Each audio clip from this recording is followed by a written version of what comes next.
وہ سارے انعامات تیرے لیے ہے. اس کو نگاہ کے سامنے رکھ. دنیا میں مٹی کی دیوار سونے کی دیوار دونوں برابر ہو جائے گی.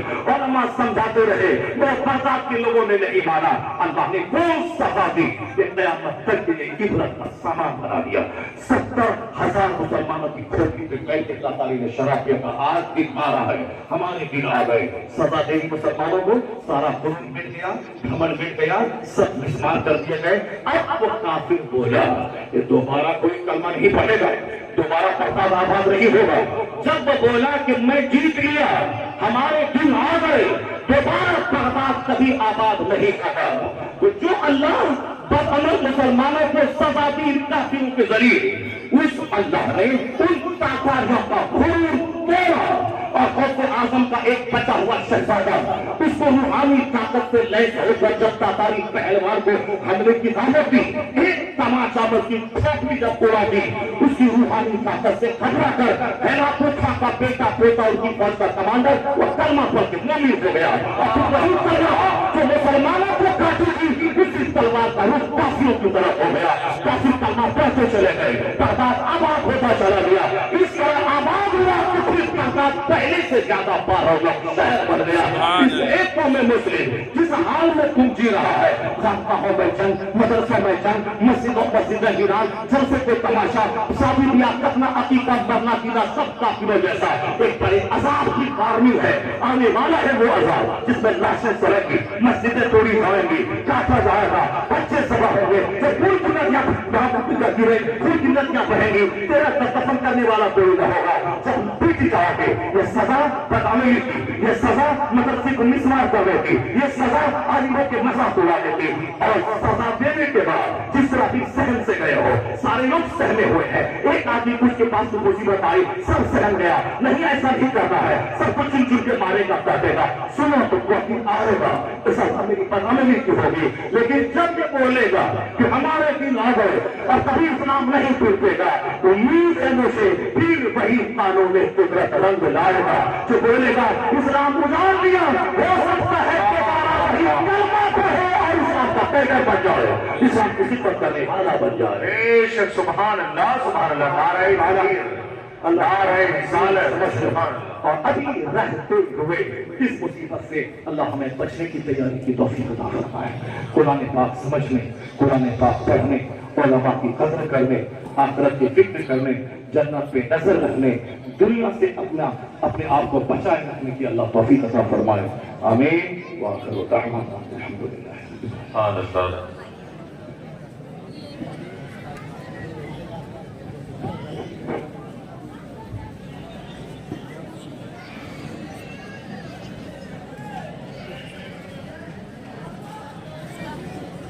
دستار بندی والے جو طلباء کرام ہیں وہ